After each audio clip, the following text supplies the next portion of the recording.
I don't know how to describe it other than like a demon type of sound. But it's silhouetted, hulking, every bit of 5.5 feet wide, 13 to 14 foot tall, pitch black. The one thing that ran through my mind when I had this encounter was I don't have a big enough gun. Your host, two-time witness and field researcher for more than 40 years, William Jevning. Welcome to Creek Devil. Welcome to the Q&A, everyone. Tom, let's go ahead and jump right in. I know we got lots of questions, I'm sure.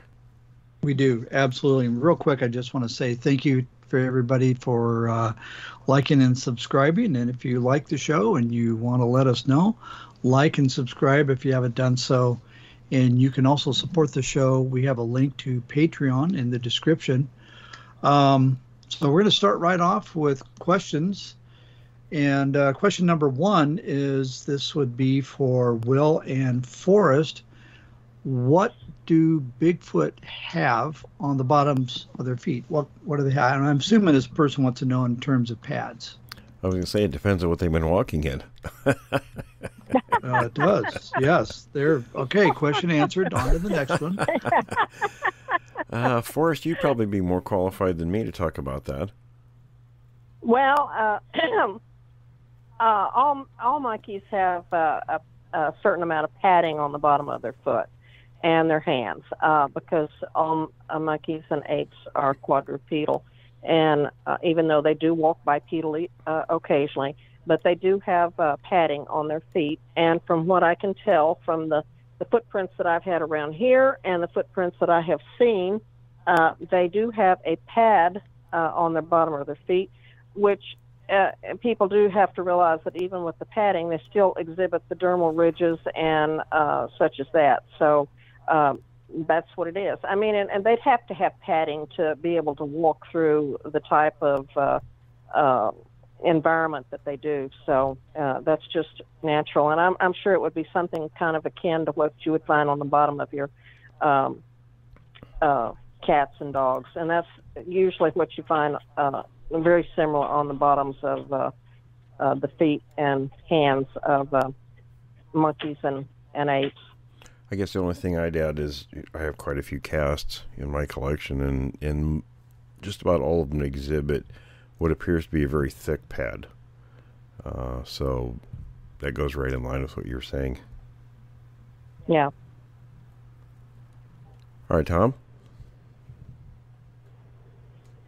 Okay, so next question is, this has to do with the Bigfoot hair. What would you expect Bigfoot to have a winter and summer coat like other animals in northern climates? Are they going to get a noticeably thicker coat during the winter months? And do they shed in the spring? I would say they don't shed, no. I mean, not like cats or dogs. What do you think, Forrest? Okay. Well, some of your monkeys that live in the colder climes, like your Japanese macaques, they do shed to a certain degree. They have a much, much heavier coat in the wintertime than they do in the summertime.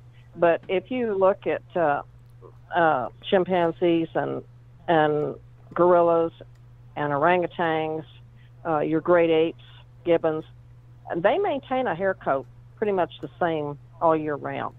And I would suspect that Bigfoot would probably be pretty much the same. All right.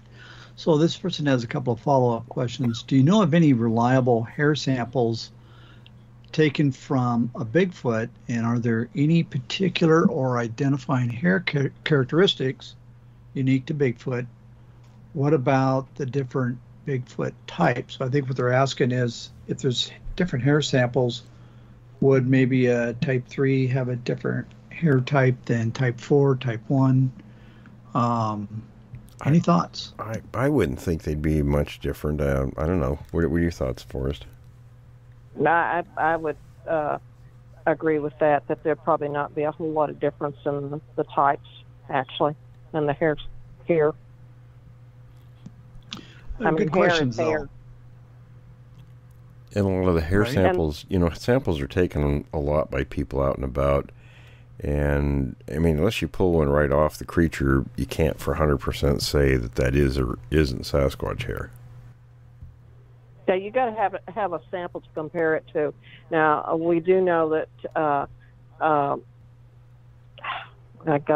supposed DNA tests on hair samples that were taken, and of course, to get DNA, you got to have the root and everything else involved too.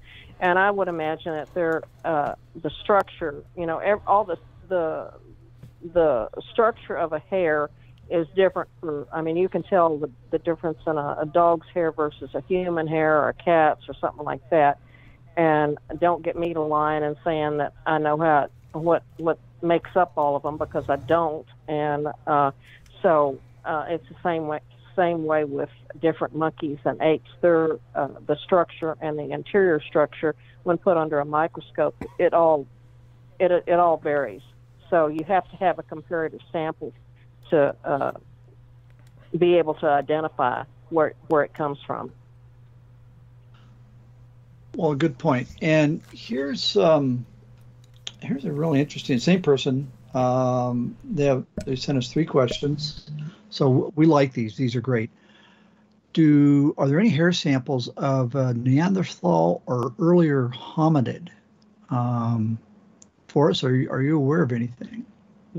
No, I'm not. That would be wonderful if we had it, but there isn't. Not to my knowledge, there isn't. I knew you were going to say that. Yeah, that'd be great. You'd have to find a skeleton with some hair still on the skull or something. I think that might be a toughie. And that would be for, that many thousands of years to have hair, something as fragile as hair, to last that long. It's just not going to happen. So, I can't even imagine the right kind of conditions for that happening. Well, and the last question this person wants to know, and I think what they're driving at, I'm just going to guess that they said, except for Japanese macaques, I can't think of many primates that live in an area with freezing temperatures for a substantial period of the year. And, well, there's one that does. What are your thoughts? Take it away, Will.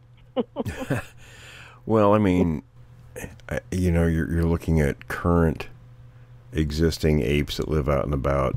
Those are in more, tropical type regions, but we don't know what was here before, in the wide ranging environments they lived in. So when it comes to the Sasquatch, they seem to be very adaptable to all sorts of environments. So I guess it's reasonable to assume that maybe some of the more archaic ones that don't exist anymore may have been too. Well, and who's to say, what the archaic version of Bigfoot was? We don't know what that is. Obviously, Bigfoot had to evolve into what he is today from some other form. I don't think that he progressed all these millions of years and remained the same. He might have, but I don't know of any other apes, monkeys, or man that has done that. So I'm assuming that they would have evolved from another type of, ape into what they are today. Now, I am suspecting that maybe what he's getting at when he said the colder climes and such, and he was asking about Neanderthal, and I may be wrong on where he's headed with this question, but I'm just going to slip in here and say something. A lot of people operate with a misconception that Neanderthal existed only in cold climates. Yes, they did. They were quite well adapted to the colder climates of Europe during the glacial and interstitial glacial periods. But you'd also find Neanderthal settlements, and what they're finding them now in tropical climates and in the Middle East. There's a big site in the Middle East. So they were man, and I don't care in what variety that he came out in. He was adaptable, just like most of your apes and monkeys are too. So, good point. I want to do a little follow up on that. and this is conjecture, but one of the questions I think I've had in my mind for a long time is, you go to Alaska, you've got a Bigfoot up there that just thrives in subarctic temperatures that would kill anybody else. And then you've got Texas, where you don't get a whole lot of subarctic temperatures. It is blazing hot. What do you think? Could you grab one of the creatures from Alaska, drop them down into Texas and vice versa? And do you think they would do fine, or do you think they are regional differences with these creatures that are more adapted to either a super cold climate or a very, very hot climate? Well, not knowing what the adaptations actually exist there in each for each animal and each locale, I think it would be difficult to take one from Texas and drop them in Alaska and expect them to do well up there. First off, they were brought up in this type of climate, and vice versa. I don't think an ape that's been living in the region of Alaska and Canada, and we know they're all over Canada, and they've been seen all over Alaska too, are going to do well in a climate down here. And it remains to be seen. Like people, I mean, having lived in Alaska and having lived in Texas, there's stresses upon myself that I find in Texas that, of course, now with the heat, I can come in and I'm in an air-conditioned building, so I can control my environment. Bigfoot can't do that. He can't go down to the local Walmart. Well, I guess he could if he could figure out some way to make some money and go in and pay for the air conditioner. But I'm being funny there because we know that's not going to happen. So vice versa, you're not going to have Bigfoot going to the local Walmart to buy a heater either. So we as humans control our environment. They can't. So I wouldn't think that one that has been born and lived its life in Alaska, if you take that and pick it up and bring it over here and drop it in my backyard, he is not going to be a happy Bigfoot. And I personally wouldn't want him in my backyard not being a happy Bigfoot. But, it's all, I think, what you've learned to, or your body has adapted to, and, like I say, man can control their environment. A Bigfoot certainly can't. I just figured something out, Forrest. When they were trying to get your air conditioning, they weren't going to buy one. They were going to steal yours. Oh, they were going to steal? That's what it was. I said, damn, we want that. See? We need that. Just a little examination, and you figure out what's going on. Me to get one, and I'm going to get one.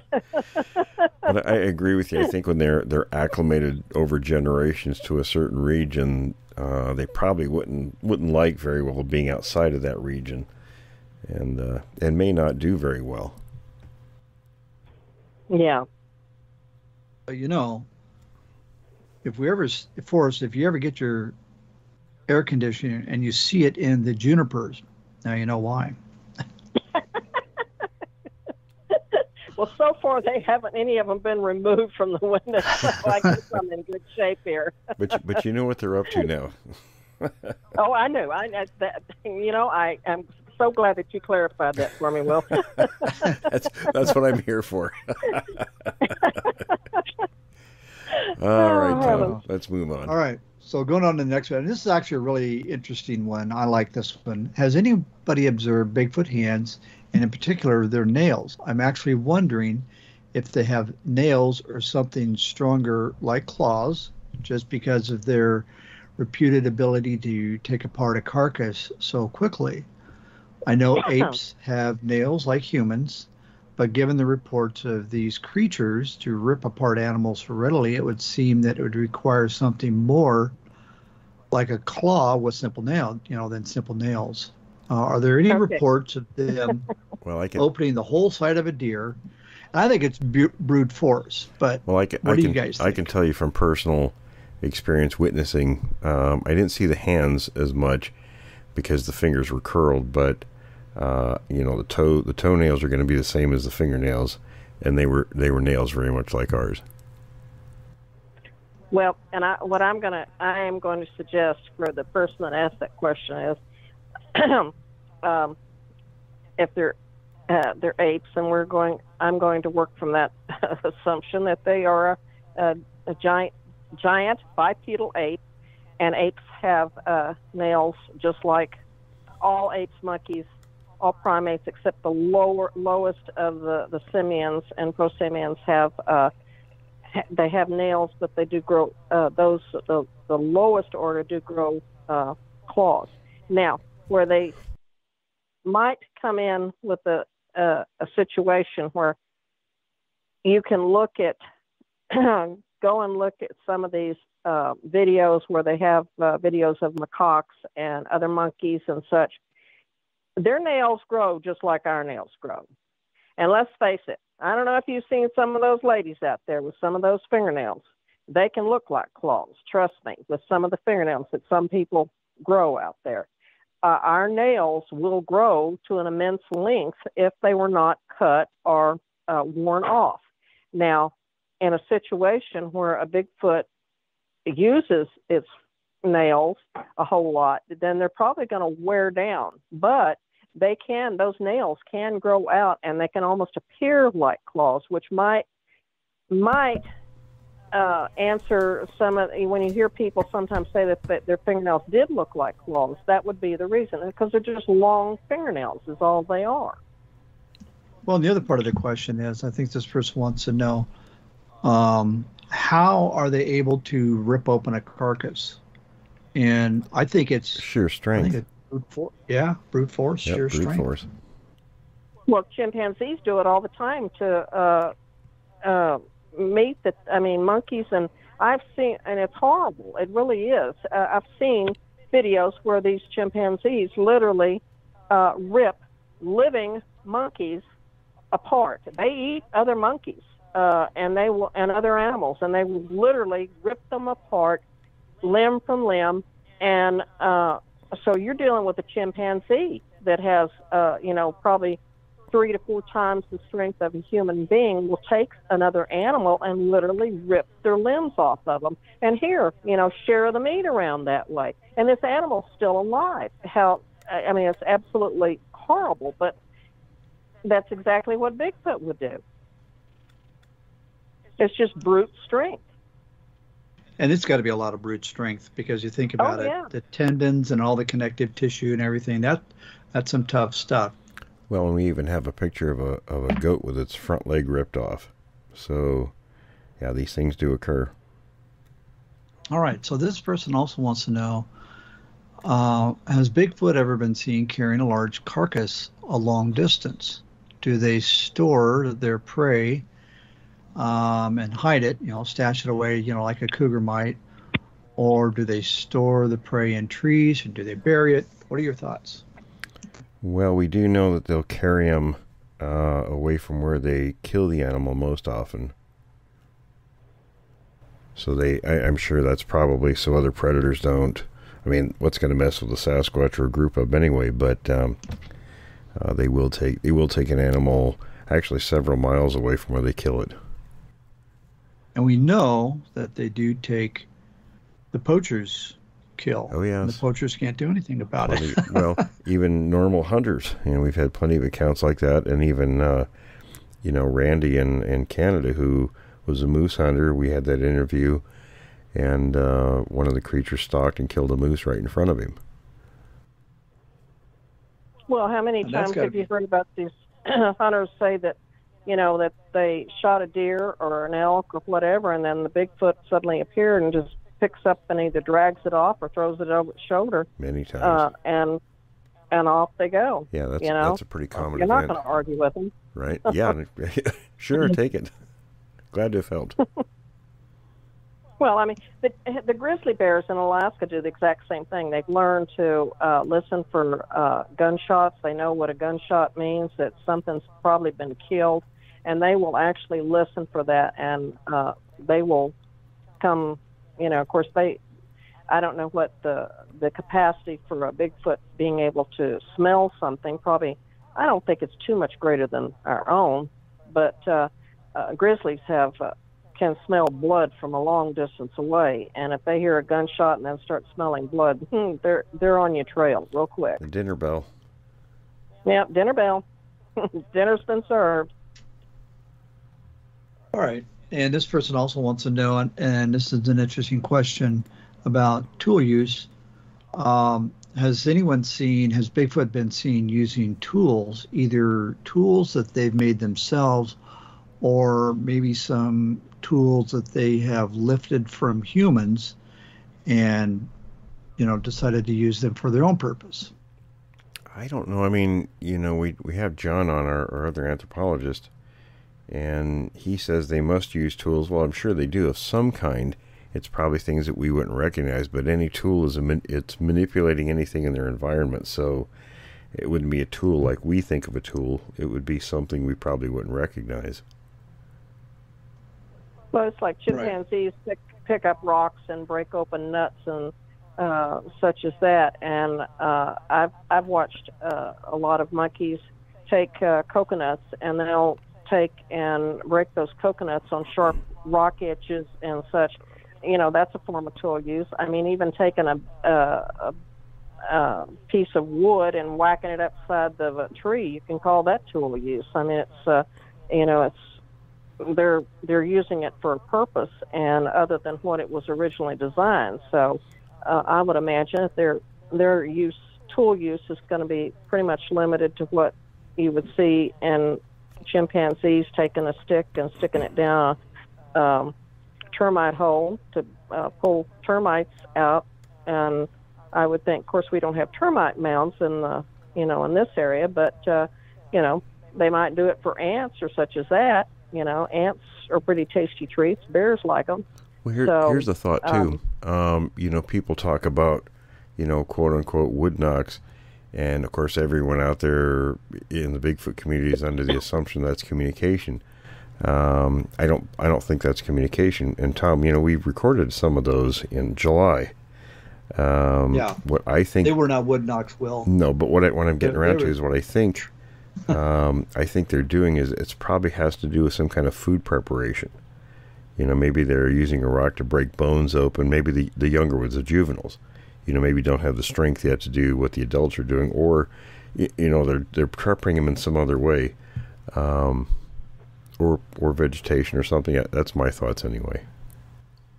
Well, haven't they recorded them taking and possums and raccoons that and grabbing them and or even deer for that matter, slaying them up against a tree and killing them? Oh yeah, I talked to a state trooper years ago who found coyotes where they had imitated coyotes, the calls, and drew the coyotes in and then grabbed them by their hindquarters and smashed their heads against alder trees.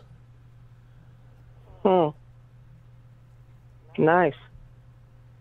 Well, and the other thought that we had was, when you hear this so-called, and what we heard wasn't, and Will, you said this yourself, it wasn't wood knocking so much as it was tree smashing. Oh, the no. Power and force not it. that night. And there were some other recordings that you sent me.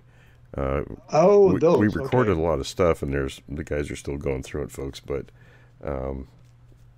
one of those short recordings you sent me, like a 5-minute one, where there were some of the bird noises in there, but there was also 2 very distinct noises like that are some kind of and I'm sure we probably have other noises like that recorded as well. But gigabytes. Right, back to my original thought. There was, I think if they're doing that, it's probably involved in food preparation.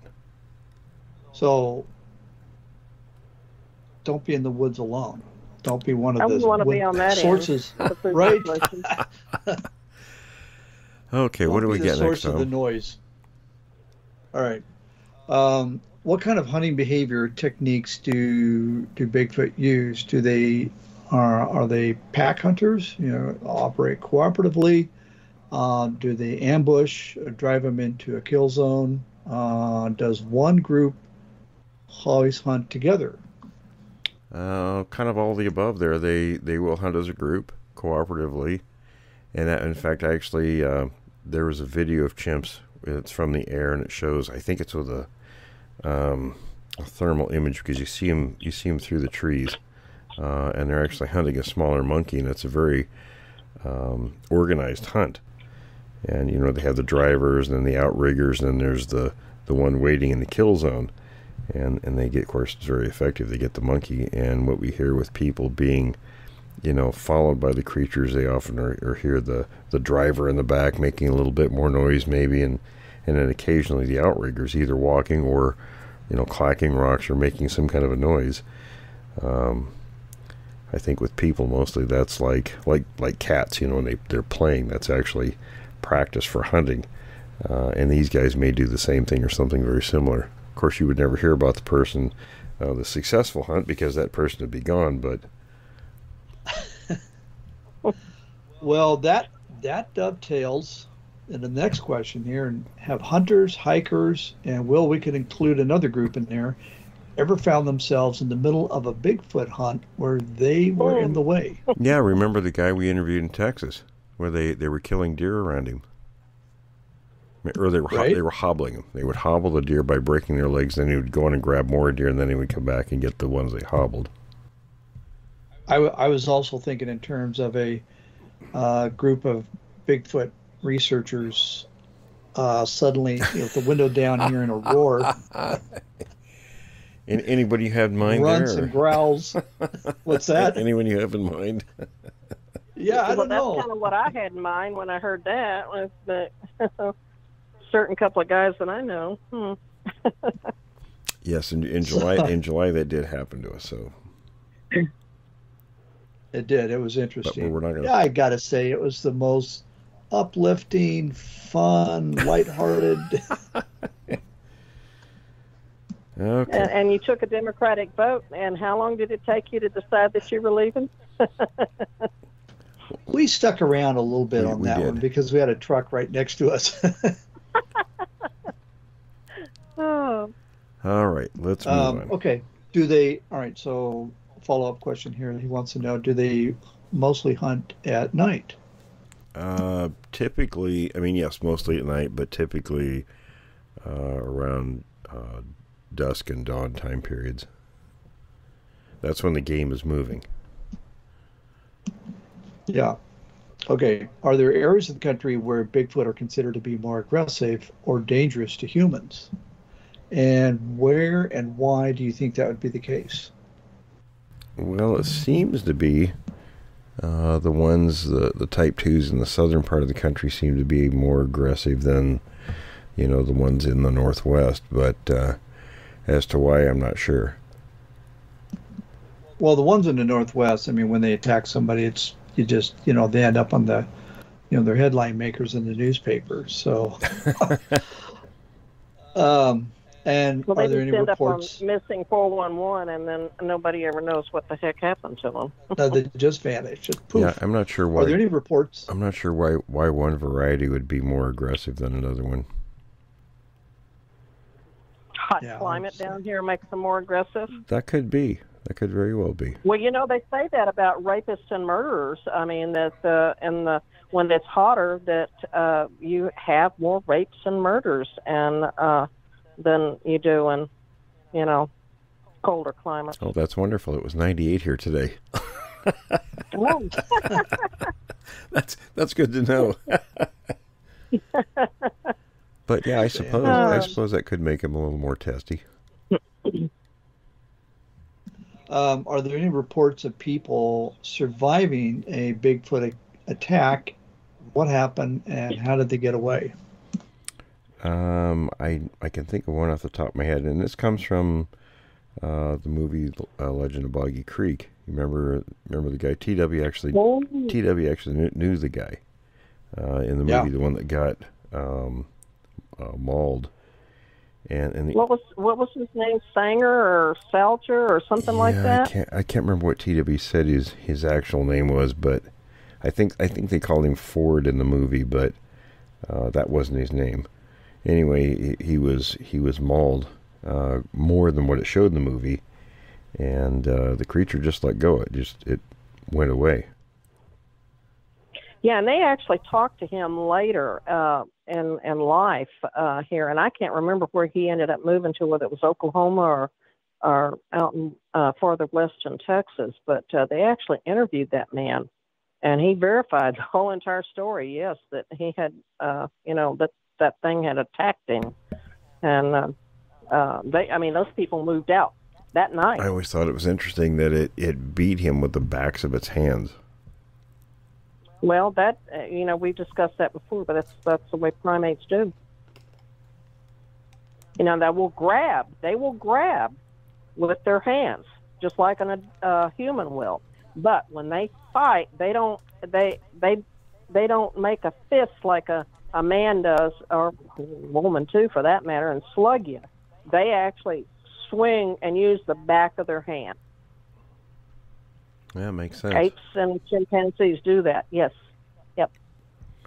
Okay, Tom. Go ahead. TW's friend. Well, I was going to say we have another one. There's one that I was thinking of. I forgot, but there's also TW's friend that got his finger bit off by one of these things. He actually fought the creature. Yeah, I found that interesting. What's that, Forrest? I fought the Bigfoot and I won. Well, kind of won. Didn't that thing come in his house? It got in the house. Yeah, he was sleeping, and whatever woke him up, he woke up and the creature was standing over him. Then I guess when it saw him awake, that it started tossing him around like a rag doll, and he actually fought back. And at one point, got his hand up by its mouth, and it bit one of his fingers off. And eventually, it slammed him into a wall, and knocked him out. And I believe that's when he woke up in the hospital. So, lucky to survive that account. So, I'd rephrase that. Lucky. I fought Bigfoot and Bigfoot won. Yeah, right. Yeah, you're not going to win. You might live. Somebody wrote a song about that a long time ago. You might live, but you're not gonna win. No. Okay, I'm under the impression that many of you consider Bigfoot to most likely be some type of higher ape and something more animal rather than having the human characteristics of higher consciousness or self-awareness. What are your thoughts? Is that correct? What do you think, Forrest? Well, I have said this over and over, and that I think it is a bipedal ape, and that has evolved that way. Now, I think that what we're dealing with is on a much higher level of intelligence than most of your other apes, such as gorillas and chimpanzees and orangutans, gibbons. However, when I say this, we do know that we have Coco that learned ASL. We have chimpanzees that work computers.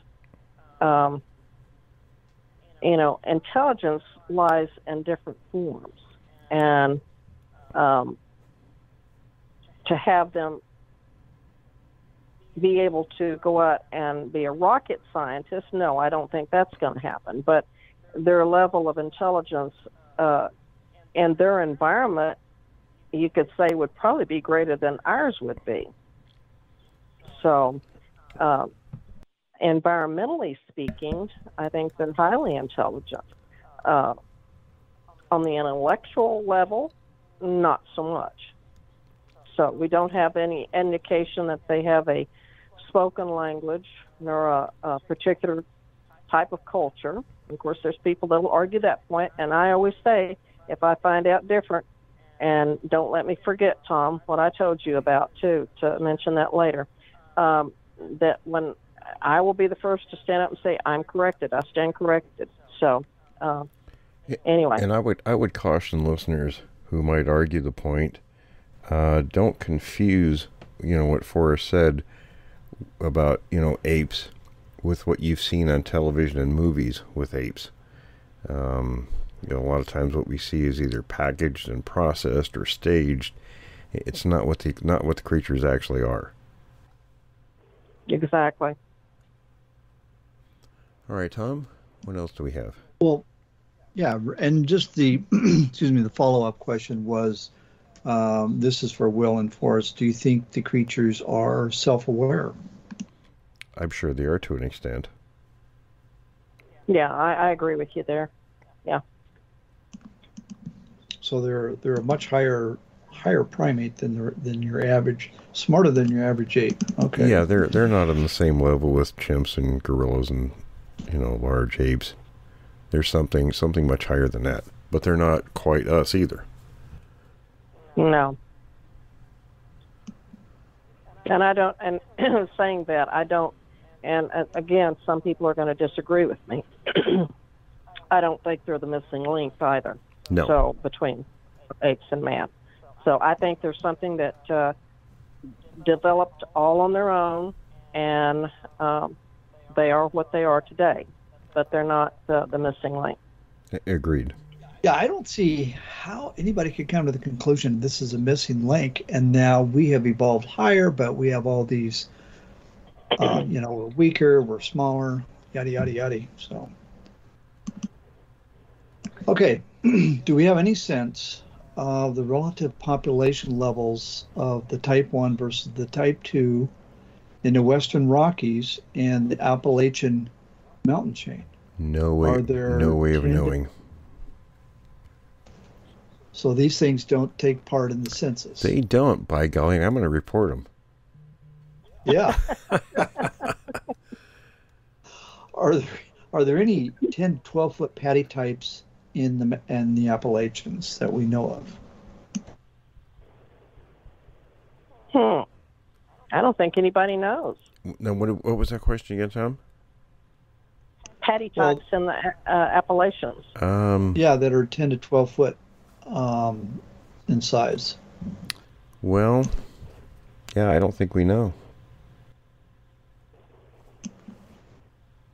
And I think 8-9 feet is the max that I've ever heard of anybody talk about them in Texas, too.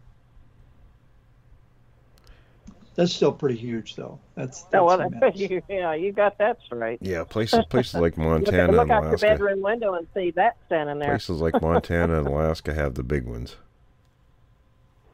Yeah, I heard a native lady talk about seeing one that was 15 feet tall, and I can't even comprehend that. Oh my gosh. Excuse me. Okay, so this person says he's wondering about the behavior.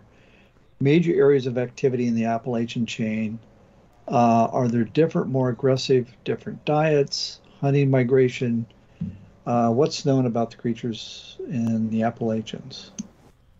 Well, it hasn't been a big focus of my work. I work mostly here on the West Coast, but I don't know how much it differentiates from what we have out here. I wouldn't think a huge amount. I wouldn't think that there'd be that much difference either. I don't think there's that much difference in anywhere in the North American continent, and even maybe on other continents from one group to the other. I mean, now the only differences might be, and again, it's physical. I mean, like the Yowies in Australia are going to look a little different because their genetic, pool is going to be concentrated in that area, and so therefore, because they're always breeding, in that area, and obviously not going to North America to find a husband or a wife, they're going to look a certain way. And I think that's probably your genetic pools. There might be some differences, but they're not going to be that great. And then you've got to take into consideration where you're going to have genetic drift, where you have crossovers where they're going to interbreed as well. So that'll in itself create another genetic pool. Yeah, I wouldn't think. I mean, physically you're going to see some differences, but behaviorally, of course, they're going to, wherever the creatures are, they're going to adapt to whatever the local wildlife and vegetation is in the terrain, etc. But behaviorally, overall, they're probably going to be very similar. Oh, yeah. Okay. All right. So Martha wants to know, are there any indication that Bigfoot knows the migration patterns of big game on purpose? Has it been observed are there only certain Bigfoot types that might do this? So I think she's referring to like deer, elk, bighorn sheep, and other animals like that. Um, would that, I think what she's asking is, would that be a motivation for these things to know that, to have that information and follow up on it for their feeding? Well, I mean, big cats in Africa, they follow the herd animals for very long distances. They kind of know when those patterns are happening, and they're going to follow the food. Well, these creatures follow the food all the time. And we saw some of that about 3 weeks ago. We did see that. Okay, so in the western states, they've built wildlife corridors and overpasses specifically for this. Okay, so I've heard of this. So a game can migrate without having to get hit by a car or something like that. This might be a great way to track Bigfoot. Also, Bigfoot been seen going after buffalo or moose. Well, we know they go after moose. Why wouldn't they go after buffalo? I would think they would. Yeah, I would think so. I think if they're going to go after anything that's edible. Yeah, and it might take a group. I mean, some of those buffalo are pretty husky, but I think that Bigfoot's very intelligent and resourceful. Okay, we've got about 20 minutes left, Tom. What do we got left?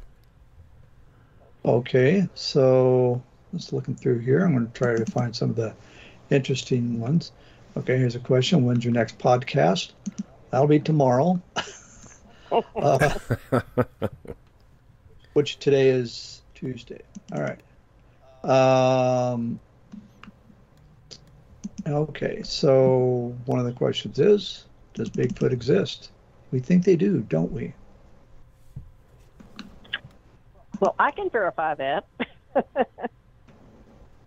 Will?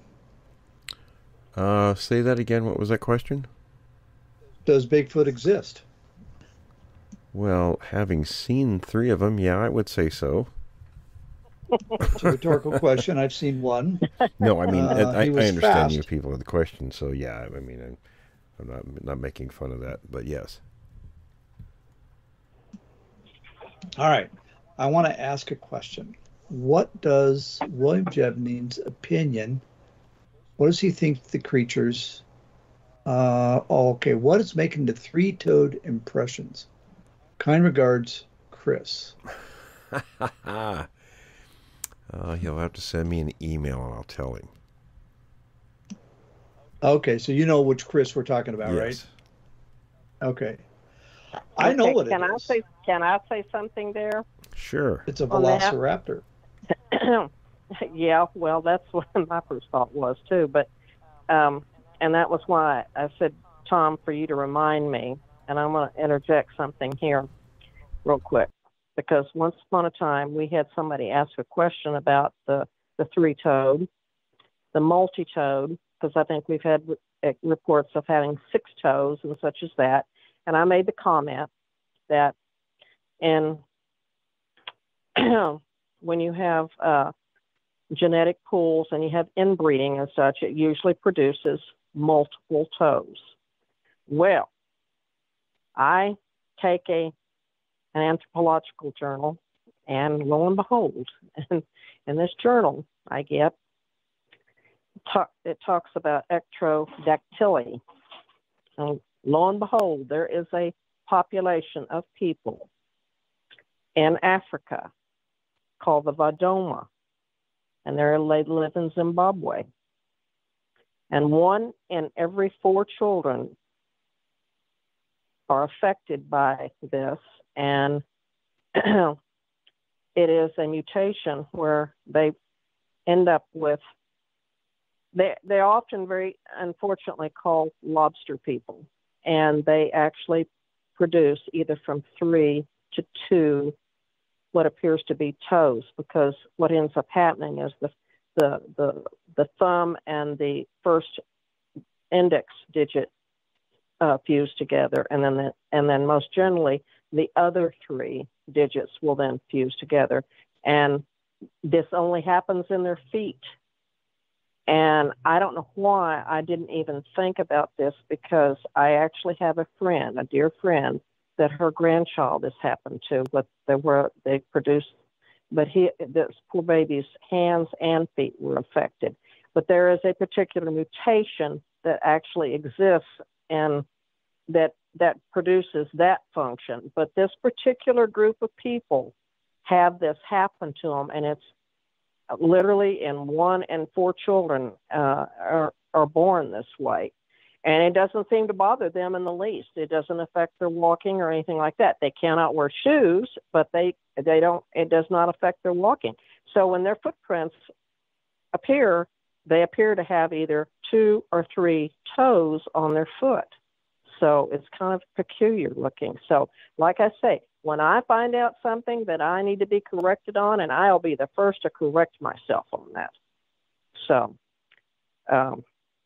it's actually a very dominant genetic mutation in this particular population of people. Yeah. Well, and I think that's, I think that's what we appreciate about you, and people that can say, hey, listen, I got some new information, and here's what the new information is, and I'm not going to be entrenched in my previous statement. So, yeah, that's we like that. We appreciate that. Okay. This person wants to know, Nathan wants to know, what is a skunk ape? Is it a type 3 or something else? Are the creatures in hot, swampy south different than the other Sasquatch types? That's most likely just maybe a slight variation on the type 2s that are in the south. Probably a little bit different. Well, and we had Dave on. We've had him on a couple times a while back, and he's a witness to these things. And there's plenty of people. I mean, there's plenty of sightings in Florida, and I think other areas in that area, in the southeast. Oh, and they've had sightings where multiple people have seen them. I mean, they had one sighting where this thing was walking across a marsh, and I mean, when the news actually put the pictures out there, there was somebody with their phone scanning, and it was like 20 people that had pulled off the side of the road and was actually watching this creature walk across the marshland. Wow.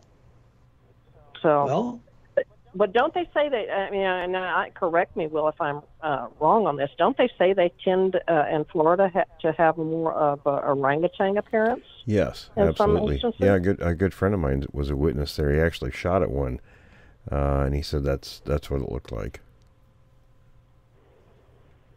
So it kind of goes back to what I was talking about before, where you have these populations that are pretty much centrally localized, and you're going to have a specific genetic pool that they're going to be working off of. So you're not going to have so much dimorphic variety within that pool. So they're going to look maybe slightly different from the guys out here in East Texas and up in the Northwest, or even up in the Northeast.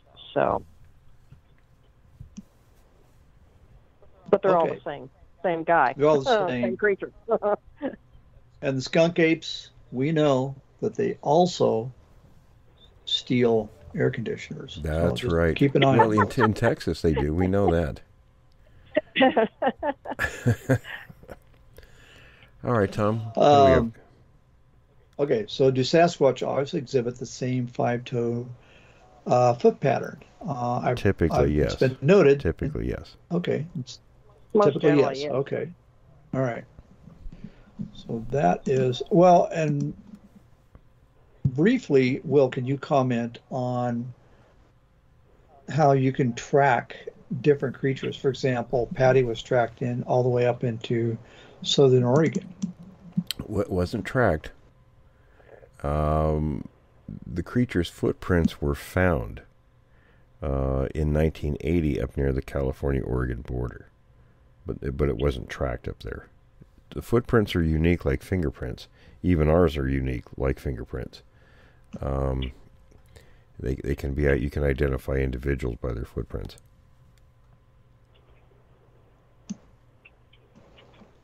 Okay. All right.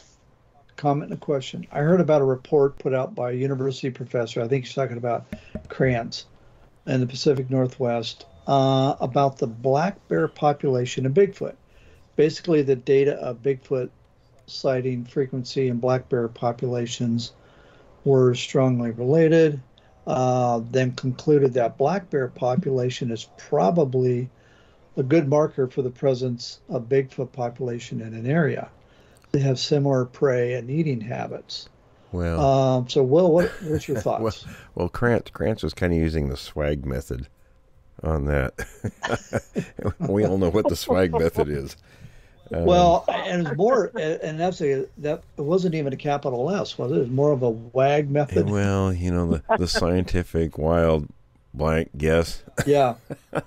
I was just going to say just a wild old guess, but all right. Well, yeah, I mean, you know, I knew Grover, and he speculated a lot. And I understood where he was going with that, but, you know, he was trying to make a correlation based on diet, you know, comparing a primate to a bear. And I think that's something that's not, you know, it's not accurate. Well, it doesn't seem to be applicable in this situation with Bigfoot, I don't think. No, I don't think so either. I mean, because their intelligence levels, and there's just a lot of differences between the two. I mean, you can't compare them just on diet alone and make an estimation about population. No. You can't even do that with other monkeys because, I mean, like within macaques, you've got so many different varieties of macaques and their different feeding habits. Are, you know, it's going to vary from one group to another. Yeah, even in the same area, right? Same region, you have different groups, and it would be different per group. Exactly.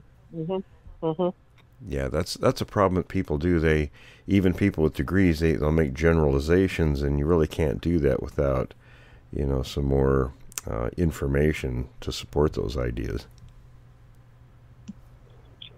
Well, the unfortunate thing is with, and I find this all the time, and I know you do too, Will, you start dealing with people with degrees and higher education, that I get frustrated because I go out there and I know stuff was discovered 20 years ago, 15 years ago, 10 years ago, but yet you can't find anything on it, and then all of a sudden it's there. Oh, it's because the accolade, the intellectuals have been looking at it and studying it and doing this and that and the other with it until they can present it to the public. You know, I don't understand why they just don't throw it out there and let everybody just put their 2 cents worth in. Right. You know, because that's what they've been doing. Yep. And I've said over and over, one of the best archaeologists I ever worked with, and bless his heart, I don't know where Bob is today, but I swear to God, that man could find a site faster than any person I knew, and he had nothing more than a high school education. Right. You know, and he helped us write a manuscript on a site. So, you know, a lot of times I will tell you, education is nothing. I mean, experience is all. I always think about one of my favorite Renee Hinden sayings, and he used to crack me up when it would say it because he thought it was funny as hell, and he'd get tears in his eyes laughing about it. But he'd say, you know, he said, if someone walks up to me and says they have a PhD, I say, what's the prognosis? And they look at him quizzically and say, what do you mean prognosis? And he'd get this innocent look on his face like, oh, you know, he says, well, I thought you said you had incurable brain disease. That was one of his favorite ones. Oh, heavens. Well, Tom, I think we have time for probably. I think that's a wrap because. Oh, we're out of questions? We're out of questions. Well. But I want to say, folks, keep them coming. We love the questions, and even if you don't think it's a good question, if you don't ask it, you got to ask it. It keeps the topic alive and going. So, questions@creekdevil.com. Absolutely. If you've had an encounter, you know, don't be afraid to talk to us about it, or you know, at least privately, we'd like to hear from you. All right, guys. Any final thoughts before we wrap this session? I think this is a very good session. Good questions as usual. Absolutely. Yes, yeah, very much so. All right, folks, that'll do it for this time. Stay tuned for the Bigfoot in History show this week.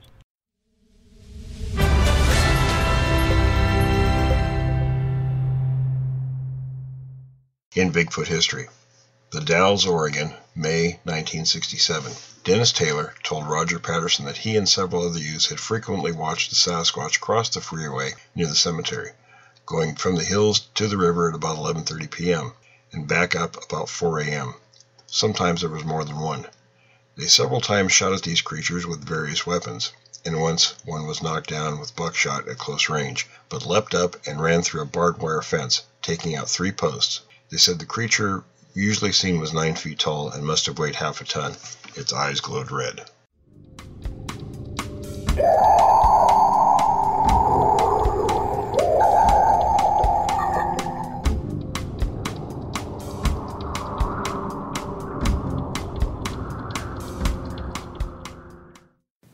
Bigfoot Still on March as Experts Try Explanations by Betty Allen, Humboldt Times correspondent, October 31st, 1958. Willow Creek.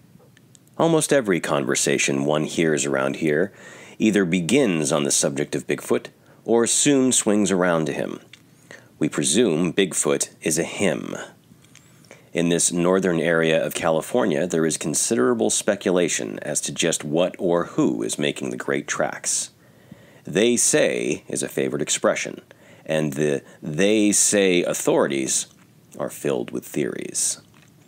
Many of those who have actually seen the tracks taking off down the roadway are split into 2 camps. There are those of the confirmed school of thought that the whole thing is a hoax, a wonderfully conceived hoax.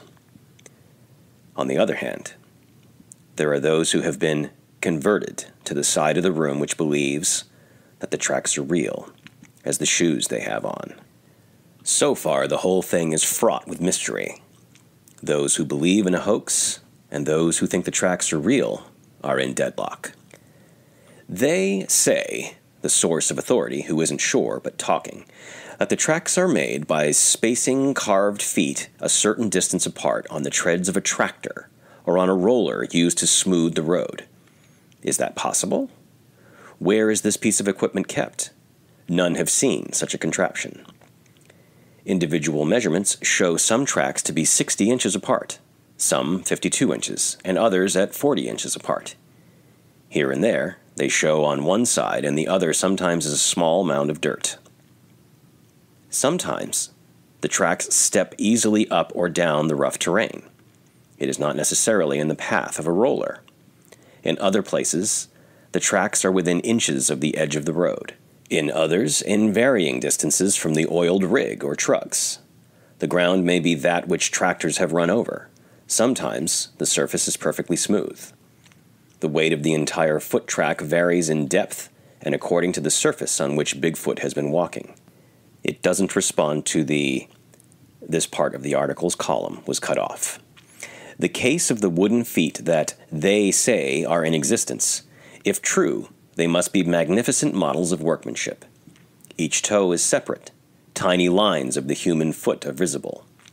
The one asks if the toes are hinged to give the startling realism of action observed in the big tracks.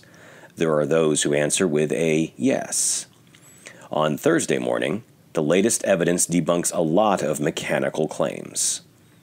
That morning, the big tracks of Bigfoot were observed plunging down a side of the hill in the roughest of shale.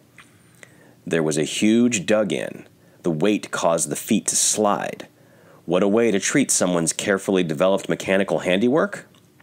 There is $1,000 which could go to the fund for the badly needed hospital project of the Community Health Association at Hoopa, if the wooden feet could be located, proven to be wearable to produce Bigfoot's tracks.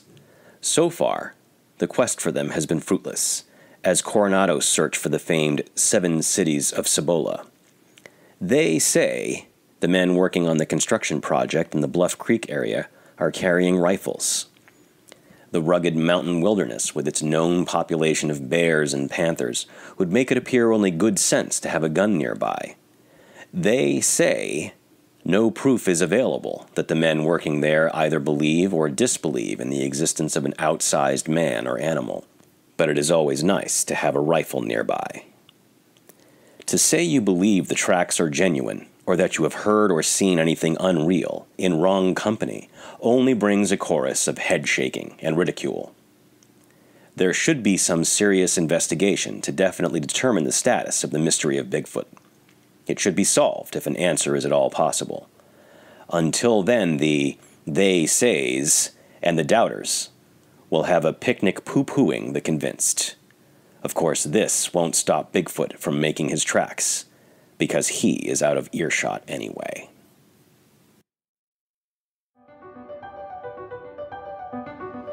Thanks for listening to this episode of Creek Devil. If you or anyone you know has had an encounter with these creatures, please contact us at williamjevning@yahoo.com. That's William, Jevning, @yahoo.com. All communication is confidential. Join us for another program next week. And until then, keep your eyes open out there.